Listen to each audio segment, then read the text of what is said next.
अनिल कुंबले ये बोल रहे हैं कि जडेजा ने बहुत ही स्लो बैटिंग करी और अटैकिंग अप्रोच नहीं दिखाया, इसलिए इंडिया मैच हार गया।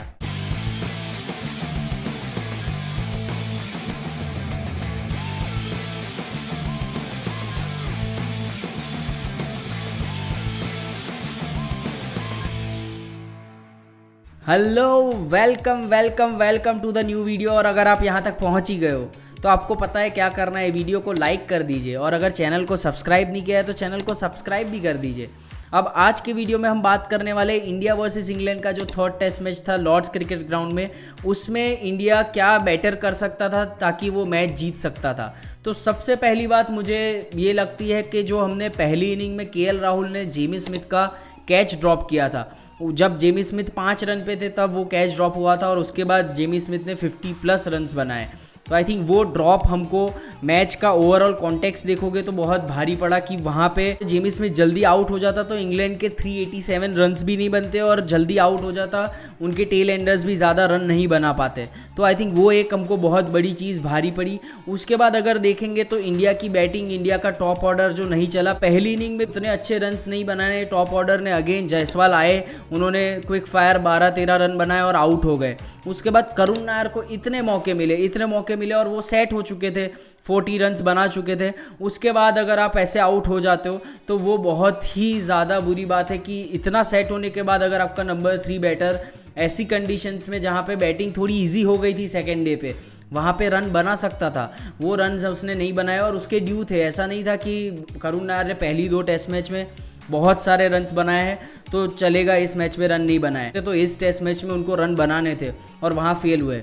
उसके बाद शुभमन गिल जो इतने रेड हॉट फॉर्म में आए थे, वो पूरा 600 रन ऑलरेडी बना चुके हैं 2 टेस्ट मैच में ही ऑलमोस्ट। और उसके बाद अगर आप ओवर कॉन्फिडेंट होके आउट हो जाते हो तो वो शोभा नहीं देता और थोड़ी पिच ट्रिकी हो रही थी, लेकिन बैटिंग फ्रेंडली भी थी। ऐसा नहीं था एकदम कि बहुत ही ज़्यादा मूवमेंट था, बहुत ज़्यादा ग्रीन विकेट था, ओवरहेड कंडीशंस भी थी और इसलिए आप आउट हुए हो।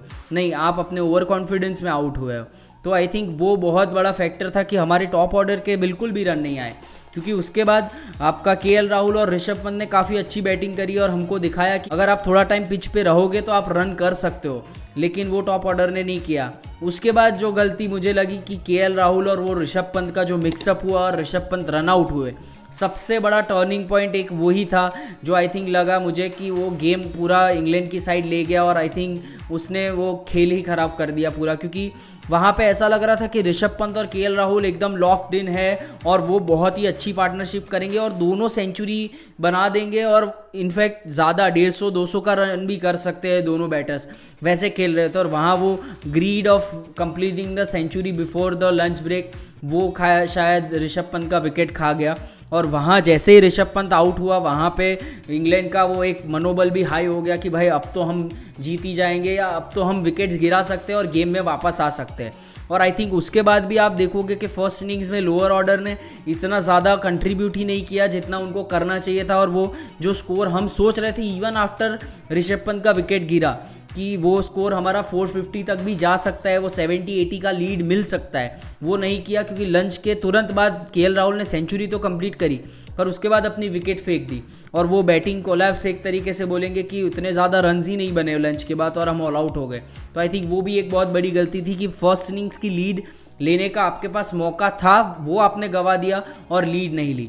उसके बाद देखेंगे कि हमको सबसे बड़ा चैलेंज और आई थिंक सबसे बड़ा टर्निंग पॉइंट कहाँ पे आया, जब इंडिया ने वो एक लास्ट ओवर बचा था डे 3 पे और वहाँ पे बहुत सारी फाइट करी इंग्लिश प्लेयर के साथ। वो एक तो आपने टाइम वेस्ट किया, आपने फोकस नहीं किया वो एक ओवर डालने में और वहाँ से इंग्लैंड टीम भी थोड़ी गुस्से में आ गई कि आपने हमारे बैटर्स के साथ अच्छा नहीं किया। और आप उसके बाद देखोगे कि बेन स्टोक्स बहुत ज़्यादा ही गुस्से में थे और बहुत ज़्यादा वो भी स्लैच कर रहे थे और ओवरऑल इंग्लैंड टीम भी स्लैच कर रही थी।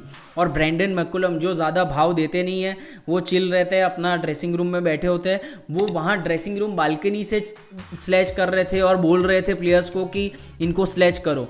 तो आई थिंक वो जो लास्ट ओवर में किया इंडिया के प्लेयर्स ने, वो आई थिंक इंग्लिश प्लेयर्स को और ज़्यादा राइल्ड अप कर गया और वो हमको शायद डिसएडवांटेज हुआ क्योंकि सेकेंड इनिंग्स में जब हम बैटिंग करने आए तो वो हमको बहुत ही दिक्कत हुई उसकी वजह से।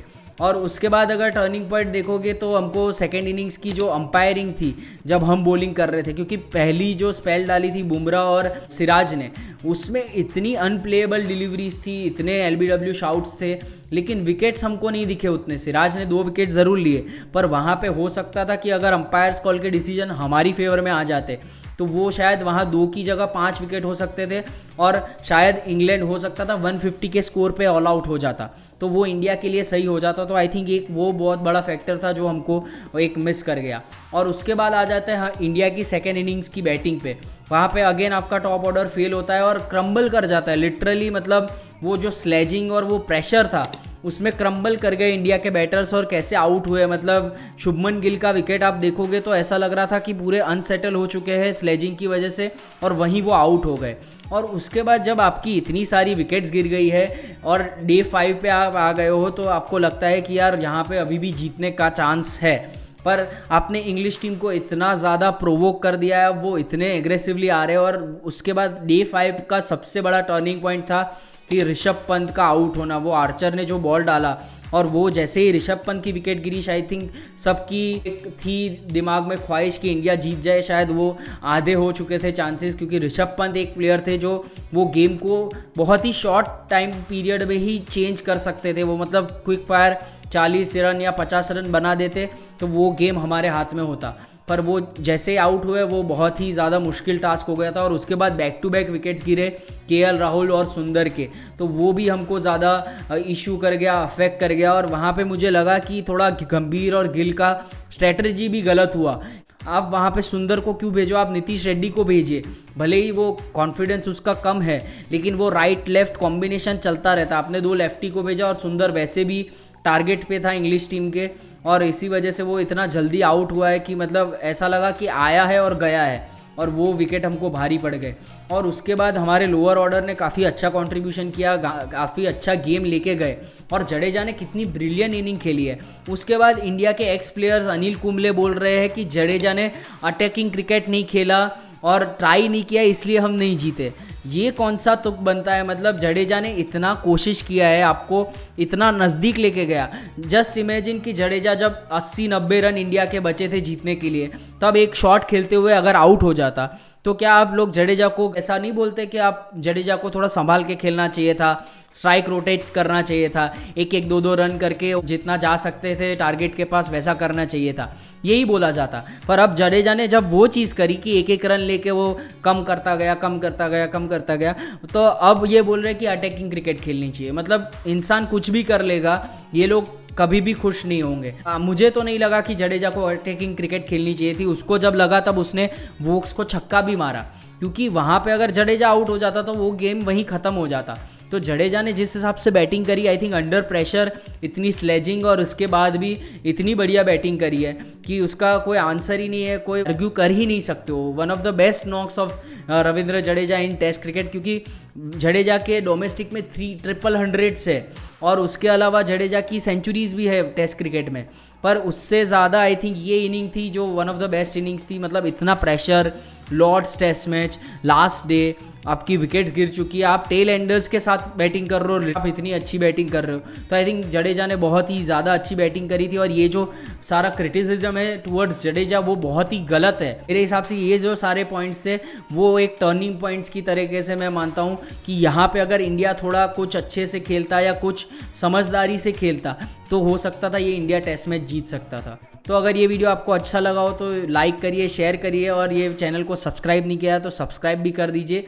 आज के लिए इतना ही। Thank you so much. Good bye.